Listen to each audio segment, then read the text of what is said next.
It's been 7 days. 12 days. 26 days. 47 days. 55 days.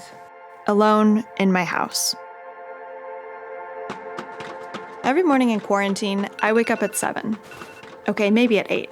Or at least before 9. I try my best to shower first. Or maybe I should exercise first. Or maybe I should eat first. There's nothing in the fridge except for 5 jars of Indian pickles. I should write first. Maya Angelou always wrote first thing in the morning. And Susan Sontag. And Ernest Hemingway. But fuck Hemingway. Did my unemployment card arrive yet? No? Okay, deep breath. I'll just meditate. Everything will be better if I meditate. Well, it's 11 a.m. now, and all I've done is text my ex-boyfriend and overbrew a cup of green tea. I should get some sun. The sun fixes everything. Simplifies things. I'll stand in the alley, lift my face up to the light, and savor the colors behind my eyelids. Orange, green, red, like a mango. My dad grew up on a mango grove in Pakistan, and he's described it so vividly to me, the rustling of the trees, their shade keeping them cool on the hottest Shikarpur days, that I often find myself nostalgic for the mango grove, even though I've never been to my dad's childhood home, even though it doesn't exist anymore. Nostalgia is a funny thing. I used to think it was reserved for the distant past, but what I've learned in quarantine is that you can be nostalgic for things that never happened. Your 27th birthday party, the family trip you'd planned to Peru, nostalgic for running down a New England hill with your 6-year-old niece, driving through the Midwest to meet the newest member of your family. Plans so clear that when they fall apart, they still feel like memories, as vibrant and loud as if they'd really happened. At 1 p.m., I look up at the telephone wires above my house. Perfectly perched on them is a hummingbird, his heart beating 1,260 times per minute. I stay as still as possible, bracing myself for him to fly away. But he stays, and stays, and stays. And I get to study him.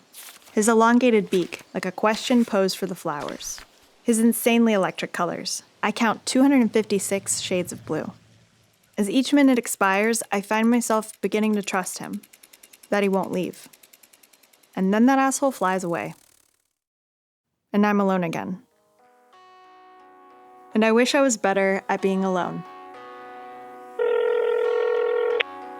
You definitely always wanted to be held. You wanted to be in my arms, on my hip, in my lap, in anyone's arms, actually. You just really wanted to have, I think, touch. Some experts say that to survive this time, we should turn to the field of polar psychology, to the strategies of Antarctic dwellers. Antarctica, home to researchers and future astronauts. They train for life in space on the white continent, an analog for off-planet existence, as close to Mars as we can get. Life on Antarctica means isolation, dependence on external supplies, confinement to small groups and spaces, restricted mobility, and limited social contact. A total disruption of routines, recreational, social, professional, sexual. Sounds kind of familiar. Winter over syndrome is what they call the psychological condition that creeps up during the 6 sunless months of the Antarctic winter. Insomnia, depression, irritability, reduced physical and cognitive acuity, and fugue states. People see ghosts, brains manufacturing social experiences as a last-ditch attempt to preserve sanity. Or they hallucinate, the lack of stimuli making internal experiences appear external. And then there's the Antarctic stare, a 20-foot stare in a 10-foot room. But even when time unravels and the days disintegrate, indistinguishable, and when just the thought of reaching out and touching someone you love causes your heart to ride the elevator from your chest to your throat where it barely fits, even then, what the Antarctic expeditioners and the space explorers tell us is that there is still beauty. Even in microgravity, when the 10% drop of Earth's governing force causes astronauts' eyeballs to flatten, blurring their vision, there is still beauty. Flowers smell extraordinary in space. Crystals grow larger. Flames are shaped differently, spherical at the top, softened without that same burden of gravitational pull.